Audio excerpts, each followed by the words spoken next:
Hello again, everybody. This is Steve coming to you with more tips and advice when it comes to writing. This time I'm going to talk about something that a lot of people don't think about, and that is weather. Now this isn't something that will necessarily affect sci-fi writers as much, although depending on what you're doing and where you're doing it at, it could. Because like you look at Blade Runner, for example, that was a sci-fi. Weather played an important part in that because there is a number of situations where they're out in the rain and they're out in thunderstorms, and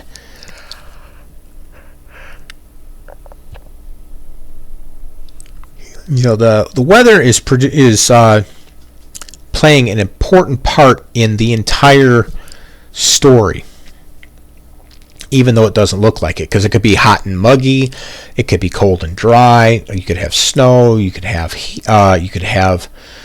rain, thunderstorms, severe weather. Wizard of Oz, I mean, come on, they had a tornado involved with that. Only at the beginning, but it was, there was still a tornado involved. If you're doing something that's like sailing ships, wind and weather are going to play a huge part in everything that they have to deal with, because storms happen a lot on the water, and especially winds and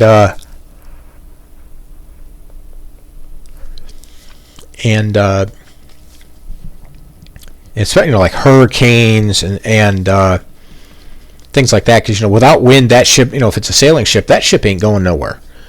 If you got too much wind, you could damage the ship. You could sink it. You're going to have huge waves that could tear the ship apart. In like my After Offworld series, The Weirs of Offworld, there's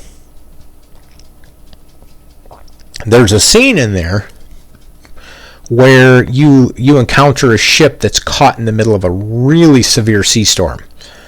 I call it a sea storm because it wasn't a hurricane. It was just a pop-up thunderstorm, kind of like in the image you're seeing here. Just a little pop-up thunderstorm that was anything but little, and it pretty much just trashed that ship. I mean, there's a lot of shipwrecks in history that were caused by weather. The sinking of the Edmund Fitzgerald, that was caused by weather. There's a lot of ships in antiquity that came in against storms and were sunk. Some of it in actual history, and some of it in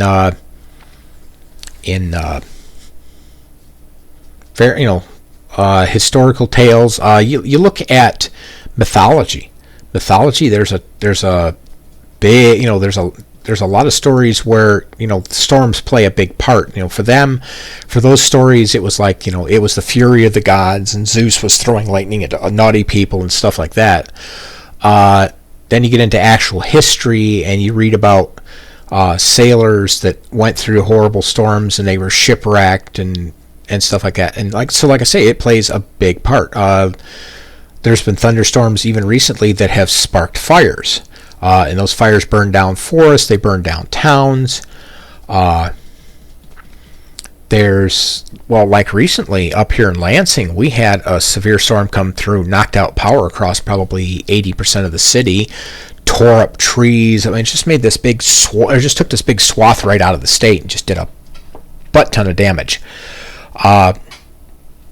So, I mean, if weather affects us that much in real life, why would we want to ignore it in our books?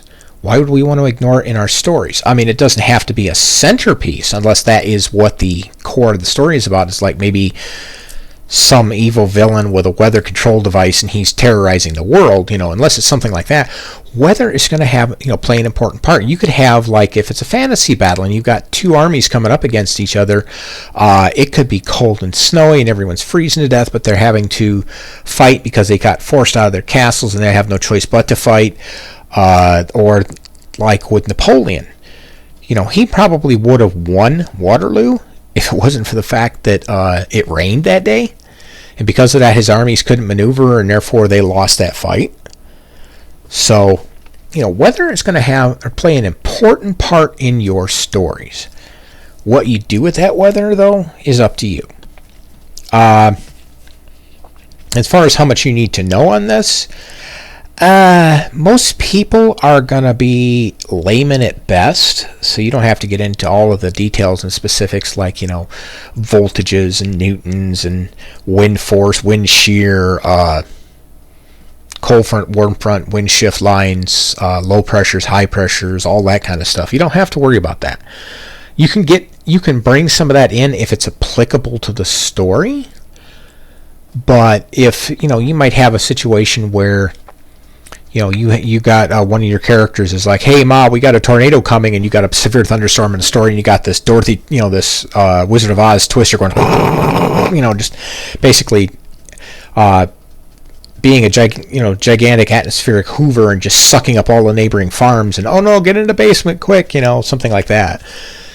Like that, at that point, you're not having to say, well, it was a stack of cumulonimbus clouds with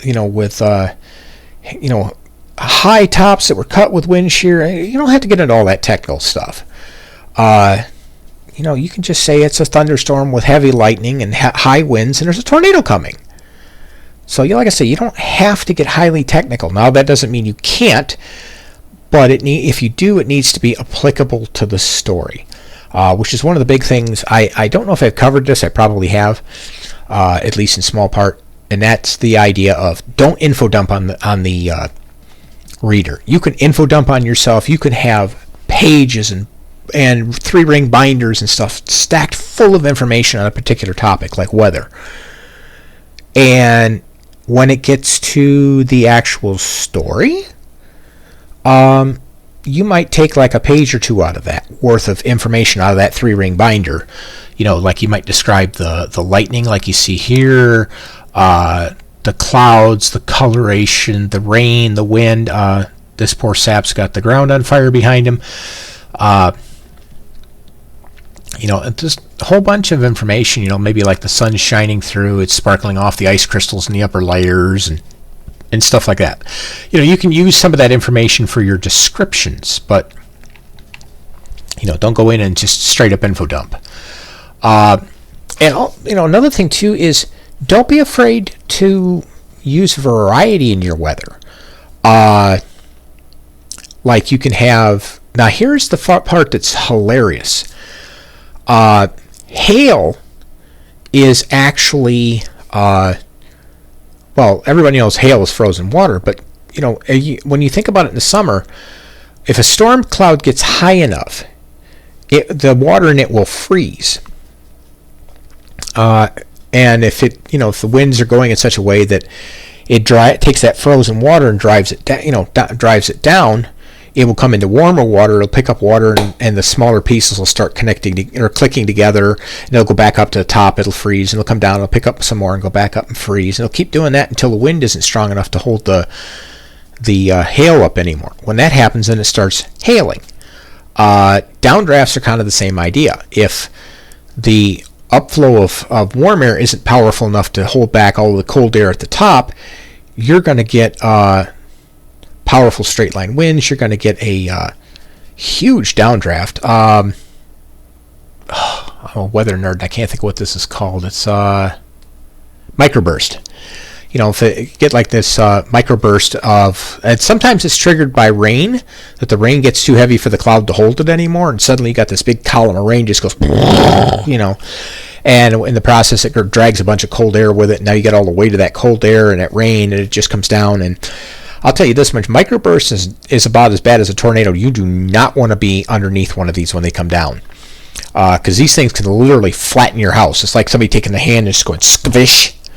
And if you don't get hit by the main downburst, when it hits, you're going to have this big, 70, 80, 90 mile an hour blast of water and air and stuff that's going to flow out from that in every direction. And, it's going to be like somebody hits your house with a nuclear bomb. So, you've got all of those things. A fun little factoid you can throw at some of your readers, because this goes along with the idea of hail, is that in the summer, it actually snows. And you're like, wait, what? Yeah, it goes along with the idea of hail. Above a certain level, the air gets cold enough that it freezes. Well, then those raindrops, the moisture turns into snow. Now, as it comes down through the layers and it hits into the warmer layers that are above the freezing level, it turns back into rain.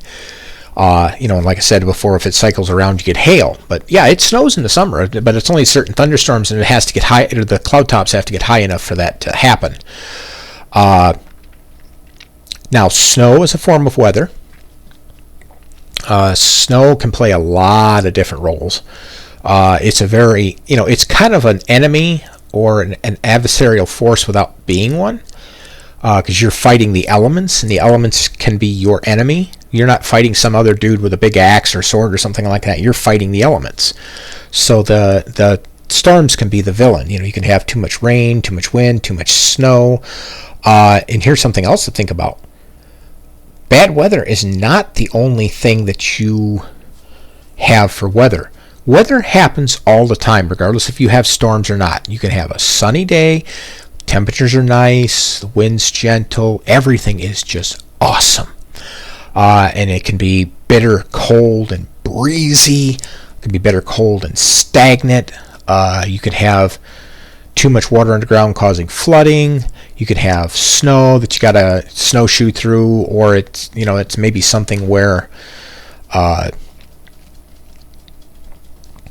your snow, the blizzard outside is so bad you're snowed in. Deserts, the weather, there's weather in deserts. It's hot, it's dry, the sun's beating down on you, you're roasting like a hot dog. That's a form of weather.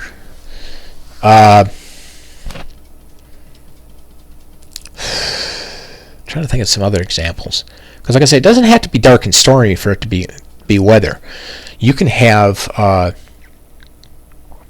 clear and sunny and 120 degrees, and you're over there, like I say, roasting like a hot dog.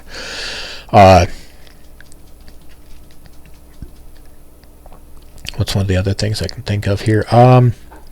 One good thing too, and you don't have to do this, but I do recommend it, especially with any writing that you're going to do, because weather is going to be a part of your book, whether it's up front or in the back. And you also got to remember too that with weather, you're going to have different temperatures at different altitudes. So if you're going across the prairie, for example, and it's 85 and humid and everybody's just melting in their shoes, and you start going up into a mountain, you could very easily go down into the 30s, 40s, 50s. You could go right up into the snowy peaks. Middle of summer, 85 and 70% humidity on the prairie. Go up into the mountains, and suddenly you're having to haul out the winter coat because it's snowing in the middle of summer. Like I say, it depends on the altitude, which, as a small aside with that, as you get up in altitude, you also have to remember that the air gets thinner. So if you are dealing with anything with storms or even mountain climbing or anything like that, and let's say somebody's flying, well, you go up high enough, or the higher you go up, the more the air thins out. So you're going to have that playing into what you're doing. Because like if you get caught up in let's just use a fantasy item. Let's say you're a warrior that's riding a Pegasus horse, and it catches an updraft and it gets pushed up to above 30,000 feet. The two of y'all got to be passing out. That's all I got to say. Because you get above 20,000 feet, and you're going to have a really hard time breathing. Pilots, as a matter of fact, are required to have supplemental oxygen above 20,000 feet, regardless if they have a sealed cockpit or not. I've seen people in Cessnas that, as soon as they pass 20,000 feet, they haul out the breathing mask, because that's not a sealed cockpit, so you can't just like pump it full of oxygen like you can a jetliner or something, because there's no way to keep it in the cockpit and keep the pressure up high enough, so you have to run with supplemental oxygen. So, and the updrafts in a thunderstorm are actually really powerful. So you could easily get sucked from ground level, or 400 feet off the ground, catch a really powerful updraft, and suddenly you're 20, 30, 40,000 feet before you know it. I've seen guys get caught in downdrafts in aircraft and go from 30,000 feet to 10,000 feet like a falling, or just like you're falling, like like somebody tossed a rock out the window. You literally just like, now, I've seen plane crashes from that, where you catch a microburst or a downdraft or something, a really strong downdraft, and you could be in the 45-degree incline position, throttle to the firewall, and that thing is sinking at 1,000 a thousand feet a minute, or even like 10,000 feet a minute, or whatever the descent rate is, and there's nothing you can do to pull out of it because you're stuck in that downdraft. Going back to tornadoes, tornadoes are are a great plot element, but also you have dust devils. Dust devils are a good weather phenomenon. They're kind of like a miniature localized tornado. Does not need storm clouds. Usually it happens in clear sunny skies. They kind of come out of nowhere to catch people off guard. Those are a blast. Go up on YouTube and research some of those. Some of the things that I've seen happen with those is just incredible. They make great story elements. Flash floods are a great one. There's actually in Awful Chronicles, I have one where they're not even near the storm. The storm is miles downrange from them. But as they're going through this canyon, the storm that was downrange caused a mountain lake to overflow, which then poured water down into this canyon that they were hiking through. And that created a flash flood, and that's a dangerous weather event. You may not, like I said, you may not be anywhere near that storm when that flash flood happens. So, and I even mentioned something about that in one of my mechanical puzzle videos, where basically, it's 2, 5, 10, 20 miles downrange, rain comes, and all of a sudden that rain drains off the landscape, and and you suddenly have flash flood or a whole bunch of water in the ground and stuff like that. So, what other things would they have with weather?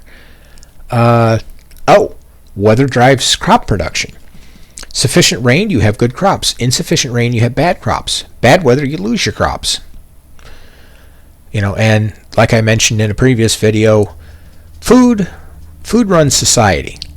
You have plenty of food, society prospers. You have lack of food, society crumbles or it suffers.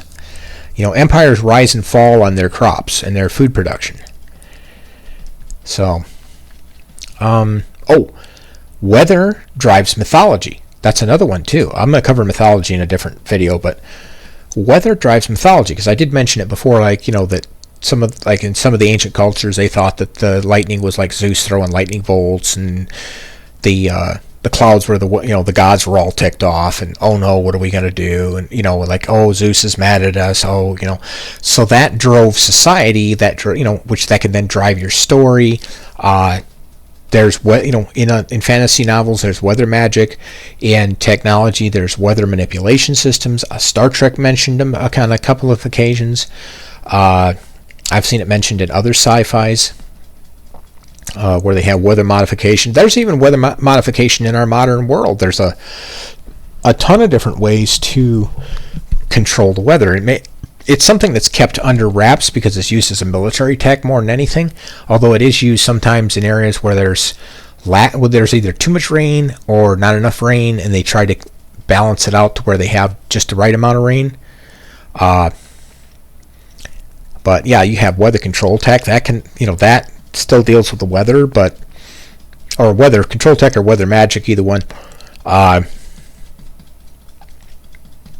In Jobless Reincarnation, they had a water mage who, he was able to create thunderstorms with his magic, because he wasn't actually creating the storm so much as he was manipulating the water, and the water created the storm. So, another way to use, the idea of magic and weather. Weather drives sea waves. Because you have, like with a hurricane, you have coastal flooding and stuff because the winds are blowing water up on the beach and inland, and that creates artificial flooding just from the water being driven inland. Weather has been known to cause earthquakes, and that's an interesting one. I'll let you research that one.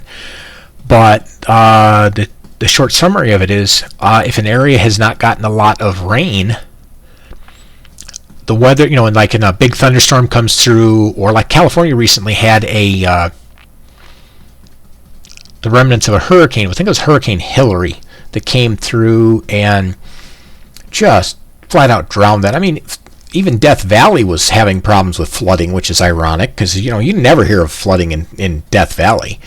But there was so much water out there, it triggered a couple earthquakes. Because what it does is those fault, if there's not enough rain, those faults dry out and they lock up. And then when the rain comes, it acts like a lubricant, and all of a sudden those faults go, and you get a big earthquake and stuff like that. So, yeah, weather drives earthquakes. It drives migrations. You'd be surprised how much of an effect weather has on migrations of animals and birds and stuff. Weather drives holidays. Weather drives life events. Going back to Terrafall in the Offworld Chronicles, they had harvest moths because they had a very short growing season, and when winter showed up. That's putting it lightly. Like I say, when in those mountains, when winter showed up, it showed up, and you got snowed in, and you were just kind of there in your house until spring came. But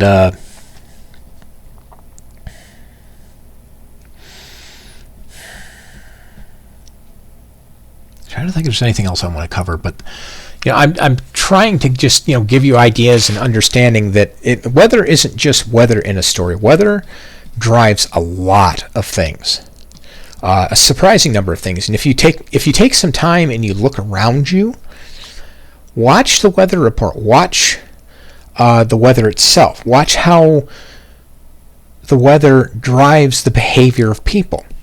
I mean, even yourself for that matter. I mean, if it's nice and comfortable and sunny outside, what are you doing? You're outside working in the yard. You're outside taking a walk. If it's a hot day, you're going down to the pool. You're going down to the beach. If it's a cool day, you might be walking through the forest. Put a jacket on or sweater or something. Go for a walk. If it's clear and sunny, you might be out on the lake in a boat. And if a storm comes in, you're going to come in back to shore because you don't want to be out on the lake when a thunderstorm comes through, because your boat's going to turn into a vomit comet, assuming it doesn't end up sinking and taking you with it. So, like I say, weather affects real life a lot, and it affects your fantasy world. It'll affect crop production. It'll affect your living, the chores you do, the chores your characters do, things like that. So anyways, I'll stop here. I could probably go for another hour with this, just different things to think about with weather, but I will leave the rest of that research for you guys. I'm just trying to get you thinking and moving and going in the right direction with where to go with your stories and how to take these different elements and apply them to what you're writing to get the best possible result. So anyhow, I'll see you guys next time, and I'll be coming to you with something new to consider for your stories and your world building and any other future writing you're going to do. Thanks.